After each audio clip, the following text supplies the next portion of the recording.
Good evening, good morning, good afternoon, wherever you are, whatever time it is. My name is Ben. That is Ollie. And this is the Dismal Disney Roundtable. Now, we are missing our third musketeer, if you will, Lisa. She is not feeling very well. First episode, Lisa. First episode. Great attendance record, right off the bat. Right off the bat. But Ollie, introduce yourself. Okay. Well, my name is Ollie. I live in Bristol. I've been a Disney fan for about 15 years. I got taken to the park for the first time in 2007 in Paris, and it was like finding God for me. Yeah, literally, it was a religious experience. I've been back 10 more times. I worked at the Disney store for 5 years. I've accumulated a room full of thousands of items of Disney merchandise. So, yeah, it pretty much became my life. Part one of this roundtable discussion. Let's talk about, Ollie. Yeah. Let's talk about Avengers Campus that has just opened at Disneyland Paris. Sure. What do you think of it from what you have seen so far? I mean, I haven't gone into like watching ride throughs or anything yet, just because I don't want this. I've ridden Rock and Roller Coaster, so I know what the roller coaster is going to be like. I've watched rides like Toy Story Mania over the years, and so I know kind of what the Spider-Man ride is going to be like. But like, I haven't delved too much into the spoilers, just because I want to leave some surprises for myself when I get there. But like the land itself, it looks like a lot of concrete. It looks like it's going to be quite warm. Like today was 40 degrees in Paris. Yeah, seriously. Like, I mean, I know it's 40 degrees here, but most of us weren't going to theme parks and weren't opening new lands in theme parks. But obviously, all the big bosses were there. Well, obviously, Chapek was there last week, but He was. Like a lot of the Imagineers were there today. Tom Fitzgerald being one of them. So yeah, I mean, it looks like it was warm. It looks like it didn't look like the most shaded of places to be in today on 40-degree weather. So yeah, I don't know. I mean, it looks like a lot of what I've seen anyway has been about the food. It's obviously the refurb of the Cafe des Cascades. Yeah. The Pim kitchen, that kind of stuff. That's what I'm seeing mostly online. I know that that's what gets people clicks these days, isn't it? Food. Yeah. Pictures of food. So I mostly follow official accounts, and I follow the odd unofficial account. So just on Instagram and stuff. So yeah, it mostly seems to be pictures of food. Well, I'll give you my opinion, and people can push back against this form, so I can give my honest opinion. And the word embarrassment comes to mind, Ollie. Yeah. Yeah. You think it's that bad? Well, okay. Let's look at what came before, right? Yeah. Let's take Avengers Flight Force, which was Rock and Roller Coaster starring Aerosmith. Now, the Paris version of Rock and Roller Coaster was kind of an embarrassment. The theming inside it was minimal at best. It was a few flashing lights, right? Yeah. And when you compare that to the Orlando version, the Orlando version has got cardboard cutouts essentially that you go through like a giant donut and a Hollywood sign and stuff like that.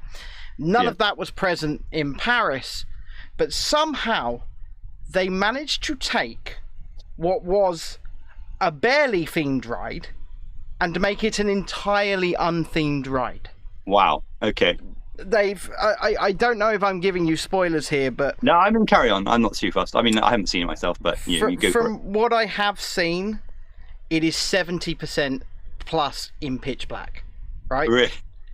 70% plus in pitch black, and then occasionally you get Iron Man or Captain Marvel flying alongside you on a screen. Okay, well, that's it. And that's it. Yeah. That's it. It's an embarrassment. It does sound pretty tacky, to be fair. Walt Disney, the Walt Disney Company, used to be the gold standard for theming an attraction, right? They would take a generic basic ride system, wouldn't spend much money on the ride system itself, but they would pump millions into the theming elements around it.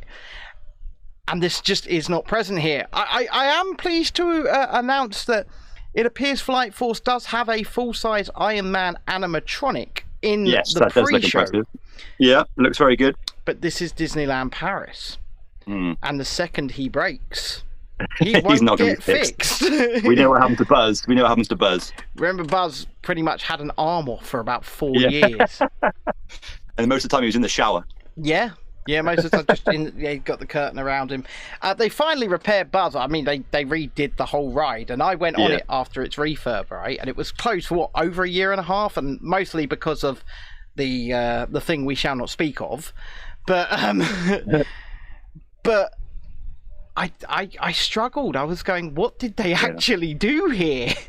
I mean, I was gutted from the start that they were getting rid of Rock and Roller Coaster. I understand that they wanted a Marvel presence in Paris, and the thing is, we're used to them cheaping out. We're used to them cheaping out every single time they do something. Yeah. So it doesn't really surprise me. I'm never underwhelmed by what they do anymore, just because I expect it. I expect to be underwhelmed, and so my expectations are always low. So the fact that I was going to say, have you ever been to Florida? No, I'm going in October for the first time. So, if you want a truly good Marvel-themed land, go to Universal Studios. Yeah. Seriously. The Spider-Man ride that opened in 1999 and is still operating today, hands down, is still my favourite ride on this planet. It is absolutely breathtaking. It is stunning. And to see what they've done with web slingers in both California and in Paris, it's Toy Story Mania. Yeah. Well, no, exactly. That's what I was expecting. Yeah. It's Toy Story, but you can go like that. Yeah. That's what it is. Yeah. And so bring back Armageddon? Is that what you're saying? I mean, a literal public toilet would have been better than Armageddon. But at least they did replace an attraction with an attraction, right? Yeah, true. I mean, they could have just done one ride and just lots more benches and theming and stuff. And I'll give you one more example of how this is kind of an embarrassment and how they have kind of cheaped out. So in Web Slingers, there is a scene inside the Collector's Fortress. Okay. The Collector's Fortress is Guardians of the Galaxy Mission Breakout. And because they didn't bother, they direct cloned Web Slingers from California to Paris. They just went, keep it in. And just keep it in. And so it refers specifically to the ride. The breakout ride. Yeah, it's a scene from essentially inside the breakout ride. But the breakout ride is not present in Paris. No. But they couldn't be asked to reanimate it, so they were just like, keep it in. Jeez. Keep it in. People who haven't or don't know of the Avengers campus over in California will not know what the hell this is. They don't really care about European fans, do they? They don't care about, people that actually want a themed experience. All they're trying to do is get more people into Walt Disney Studios Park, and make more money out of the merch and the food. That's literally it. That's literally what they've tried to do, is just try and attract people with 2 new rides, which are, there are 4 locations to purchase food. 2 half new rides. Yeah. 4 locations. Yeah. Yeah. So you've got the diner. You've got the Pym Kitchen, which I believe is a buffet. You've got the Iron Man, the Stark warehouse or whatever it's called, and then there's a food truck as well. There are plenty of places to purchase food. What there aren't is plenty of rides. Yeah. And the area is tiny. It's the old backlot from the Walt Disney Studios. Yeah. And they even cheaped out and didn't give us the stuntronic animatronic Spider-Man that they have in California. Well, that was my next question. I was going to say, have they put that in? They haven't put it in. No. Wow. That's brutal. No stuntronics for Paris. But then again, looking at the video from last week, did you see it where they slung the stuntronic up in the air and it just went through the top of the building and took the top of the building out? Thought that Paris would have already been planned by then, but sure, it doesn't surprise me that they cheaped out on it and not done it. Yeah. The people that are in the position that we used to be in, right? They're all singing the praises of the Avengers campus because they want to keep their access, right? They want to keep. Yeah, they love their freebies too much. And so I'll be going over to see it in a few months. I'll be going over to see it with my wife and kids. Actually, we're going to go over and take a look at it properly as a family. And from what I've seen, I am underwhelmed. I am severely underwhelmed. Yeah, I'm going in September. I'm going with, family and 2 young children. And I mean, the kids, the 3-year-old's going to love it. He's got Marvel everything, and so he's gonna love every second of it. Especially seeing the characters in real life, inverted commas, on the rooftops fighting with each other, that kind of stuff. I think that'll blow kids' minds. Yeah, but by the time we get to September, October time, Disney will have cheaped be running out. It. Yeah. And we won't be seeing much of that. A few years ago, they announced a €2 billion expansion for that park to try and rescue it from the mishmash of a theme park that it tries to be, and it was a mess. This is the first phase of that expansion. So the first phase of the expansion being Avengers Campus. I think there is meant to be an e-ticket for phase 2, a Quinjet e-ticket ride, but knowing Disney, that's probably cancelled. That's definitely not happening. I don't think I even remember hearing that. And so that's no way that's going to happen, especially now with what we know about the third phase. Yeah, I mean, it's supposed to be going on the site of the old Motors Action Stunt Show. Okay. So that's right there in the Avengers campus. So it's supposed to be going on there. So the next phase of the Walt Disney Studios expansion is a Grand Boulevard, as they're calling it, to a lake which is going to have, I believe Paris now have Tokyo's Phantasmic barges. So I'm assuming some sort of Phantasmic like lake show will go on there at night. And 2 themed lands with a pad for a third have been announced. Well, kind of announced. So the first themed land is Frozen, the world of Arendelle, right? And that is, I believe, just breaking ground for construction now. And Disney being Disney, it's one ride in a restaurant. Yeah, it's one ride, and it's a clone of a 30-year-old log flume. I did not know that. It's Frozen Ever After. Yeah. Oh, is it really? Oh, okay, so it's a matter. It's It's I forgot the Maelstrom. Sorry. Yeah, it's Maelstrom. It's Maelstrom. It's Frozen Ever After. Is it really? Yes. Yeah. Wow. Yes. And they're building, obviously forced perspective, but they're building the Ice Mountain. They're building Arendelle. They're building castles, all to house one clone of a 30-year-old log flume. So far we've got 2 half rides and 1 30-year-old ride. Yeah. In the Walt Disney Studios Park expansion. And that will be phase 2. So that will open next, probably a few years off yet, because I believe like I said, they're only just breaking ground. Was it 2025? I feel like that 2025 was meant to be the completion date of all of it. Oh, was it really? Okay. I don't think that's happening at this point.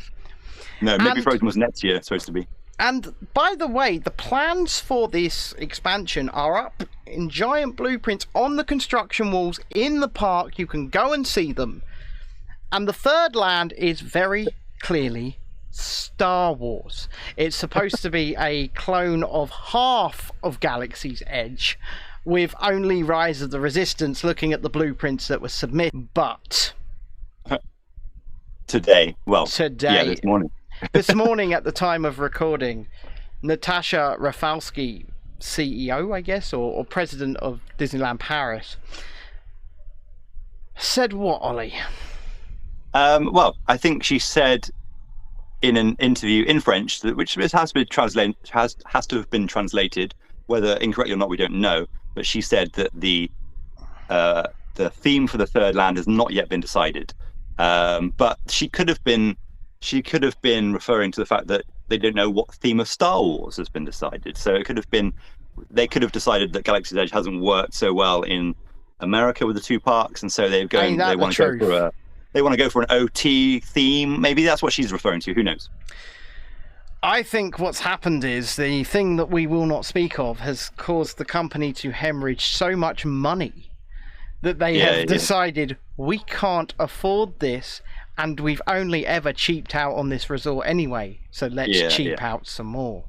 I mean, this was the first time that fans, like when the plans were announced in 2019, this was the first time fans, well, in my experience of 15 years of Disney fandom, it was the first time that Disneyland Paris fans genuinely had a reason to be excited for getting proper A-grade, top-notch rides and theming, the expansion with the lake and everything. That is, but of course, we always had in the back of our minds they're going to cheap out on it eventually, and so it's coming to fruition. Whatever's happened over the last couple of years probably wouldn't have changed. I think they still would have cheaped out even before the the closures of the parks and stuff. It's unfortunate, man. It's unfortunate, but so we might not even get Star Wars now. I'm not so sure we will, and it might not be to do with the money itself, but as you say, Galaxy's Edge has not been the hit that they wanted it to be. It hasn't. Maybe it's the fact that it's themed to the Disney trilogy, and let's face it, die-hard Star Wars fans do not like the Disney trilogy. That's just Yeah, I mean, I like the first two. I don't. The third one is a mess. I've come to terms with its existence more over the last couple of years since it was released, purely because Carrie Fisher died, and that kind of threw a whole spanner in the works. And so it was a kind of a force majeure situation where number 9 was always going to be rushed. It was always going to be a bodge job, and so I watched it once on a midnight screening. I've never watched it again. I never will watch it again. But I accept that it exists.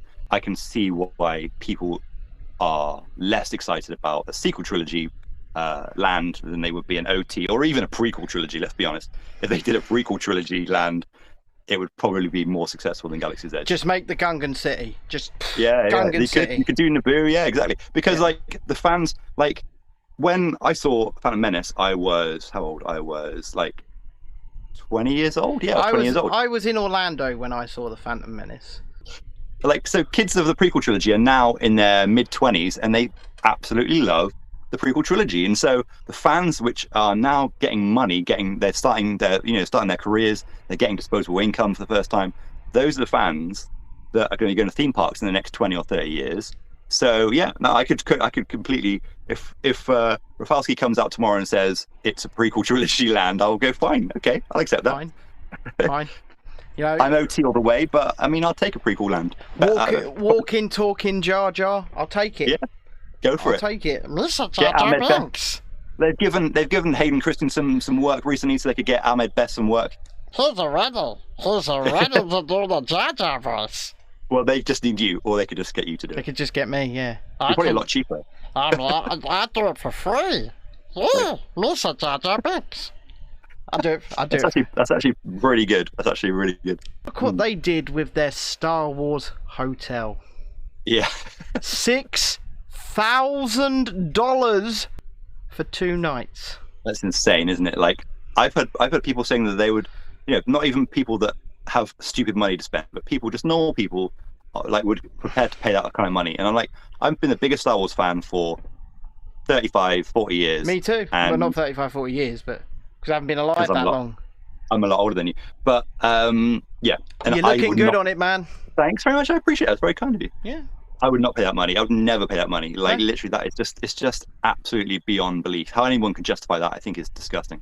I completely agree with. It's almost like they make these things now just to get a viral video on TikTok or something. It's literally Absolutely. they're not even interested in the money in a way. It's almost just pure advertising, isn't it? Look at this ridiculous drink with 50 donuts on top of it, or the ice cream maker from Star Wars.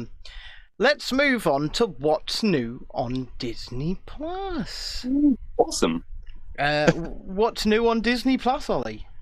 Well, I know you want to talk about Miss Marvel. I don't think I want to, but I think we have to. Well, we can do that first. It's okay. It's fine. It's a teen. Basically, they've dumbed down the Marvels. They've dumbed it down for the kids. It is it's meant to be accessible to different demographics than they've previously gone after, and you can call it box ticking, you can call it quotas, but I've watched all of it and it was okay. It was harmless. It was fine. I didn't think it was crap. But I didn't think it was amazing either. I don't know why half of the Marvel shows exist, right? Yeah. People talk about superhero fatigue and Marvel fatigue, but let's just look at what that we know is coming up. And I'm going to try and reel these off, and these are just for Disney Plus, and this is what we know is coming up. Next up is She-Hulk. Yes. No, actually, next up is I Am Groot. Oh, really? Yeah. And then She-Hulk. Well, She-Hulk was in August. Yeah, I Am Groot's coming in a few days, I believe. Oh, geez. Wow, I didn't know that. Yeah. We've got an unnamed, untitled Halloween special coming up, which we think is probably going to be Midnight Suns. Okay. The Guardians of the Galaxy holiday special is coming to Disney Plus. Yeah. We've got Agatha, House of Harkness. We've got Daredevil. We've got Echo. What else have we got? Armor Wars.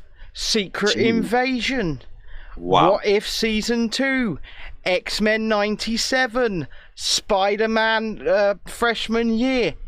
And these are the ones just off the top of my head that I know are in production or going into production. Marvel Zombies in production. Yes. They're going ham, aren't they? They've gone full ham. Like, at what point do you think they're going to think this is too much? Because I a couple of years ago, when Mandalorian came out, and then WandaVision came out, and it was like, okay, one new either Star Wars or Marvel series every 3 months, say. I think that was quite good. I think that worked out quite well. You do a Star Wars series, you do a Marvel series every 3 months or so. I thought it kind of keeps the anticipation going. I disagree. But, really? I think one every 6 months. Don't make them 5 hours of fudgel and then 1 hour of action, because that's what they are. Right? Yeah. Really, really give them a good story. Maybe 8 to 10 hours per season. Let the story flesh itself out. I mean, look what they just did over on Netflix with Stranger Things Season 4. They did not cheap out on episode lengths. There was not a single episode less than an hour. And the finale was 2.5 hours long. Jesus Christ. And it was worth it to tell the story in the way they wanted to. And it just feels like we get these Marvel shows, we get these Star Wars shows. They're usually 6 episodes. The first 5 episodes are just exposition. And then you get to episode 6, you get a CGI fight, and then it's over. Right? You get a cameo and a callback. And it's getting pretty formulaic. I mean, Mando's the best TV series I've ever watched in my life. I don't mind saying that, but they are in danger of now, rinsing it a bit too much. Mandalorian Season 1 was one of the best TV shows I've ever watched. Right? It was really good. Season 2 was okay. It was not as good. And then they came along with the Book of Boba Fett. And that was just terrible. Terrible. It wasn't even good or okay. It is terrible. And I don't know how they managed to go from such a high with Mandalorian Season 1 with such a low with the Book of Boba Fett. Well, I think the Book of Boba Fett is better than Obi-Wan, but that's just me. Oh, I completely forgot about Obi-Wan. That's how good that is. I thought Obi-Wan. I see why Boba Fett is not liked, just because it felt a little bit, I don't know, awful. Well, no, I'm just trying to think of the right word, but it just feels a little not rushed, but just like you were saying, just not really fleshed out enough. Just not really. So the only episodes of the Book of Boba Fett which I find good were the Mandalorian Season 2.5s. Of course, of course. The others are I all understand good. that. But then they've struck a formula now which they know works, and so which is why I feel like when they came to Obi-Wan, especially with the fact that we know he's stranded on Tatooine and he's been in a desert for however long, the fact that they then got him going to all these different planets, and especially in urban environments, it just felt wrong for the series. Like, it's almost like, well, they completely retconned canon, because Princess Leia had not met Obi-Wan Kenobi. No, I know, and that's the main thing which angered me, and the fact that now it's only going to be 10 years that he was alone on Tatooine with no contact to anybody, and that's not really a long time. And 10 years, well, it's probably going to be less once they pump out season 2, which they inevitably will. They say it's a one-off series, a one-time event show, and I don't believe them. First of all.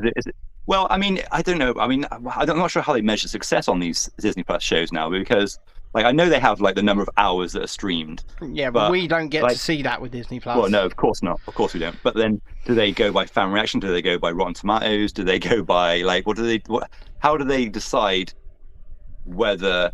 I'm not sure what metrics they use to decide whether a show on there is successful or not. Anyway, and whether they get a new season. But I don't. I like you said, Obi-Wan should only be one season, if that. I don't think it should have been made at all. But I don't think it should have been made at all. Like we're told that in 10 years he went from Ewan McGregor to Alec Guinness. Yeah. But secondly, with a show like that, and even Andor, which is coming up, there can be no stakes for your main character because you know their ultimate fate. So there can be no stakes, and when there are no stakes, you can't put. If you put Obi-Wan Kenobi in a situation or a will he die situation, you're going, well, he'll get out of that. Well, that's why I found. I'm not sure how you felt about the first fight with Vader when Vader pulls him into the fire and stuff. I thought that was embarrassing. I thought that was the worst lightsaber fight I've ever watched. I agree. I've heard people try and defend it like, oh, Vader's toying with him, he doesn't want to try and kill him, he's just toying with him to make him pay, blah blah blah. I feel like it was just weak. Like there was no energy, there was no emotion. This is kind of how I feel about the whole series, really. I mean, the last episode was good, but it just felt unnecessary and forced, a bit like Boba Fett series did. It felt like we're trying to make something out of nothing for the sake of it. That's what this channel's about. That's what Liberty Media is about. We are here to give you our honest opinion, right? We're not going to sugarcoat anything. If we think something's shite, we will say it's shite.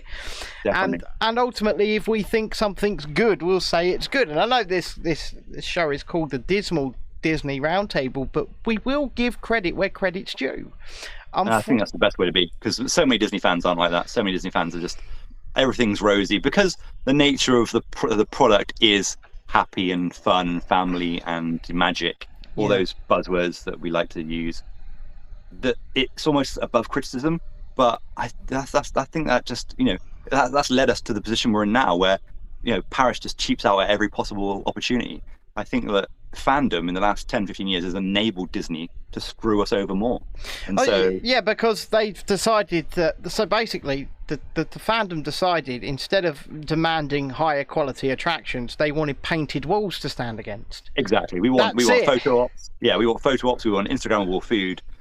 We want to be able to stand in front of the castle in our hundreds, taking pictures all day long, so nobody else can get a picture of the castle if they bloody well want to. So Ollie.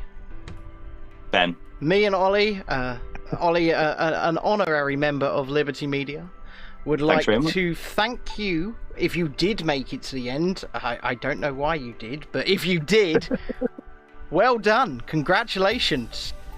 But we will be back same time next week, will we not, Ollie? We will indeed. It's been a pleasure, Ben. Thank you for having me. Thank you for being here.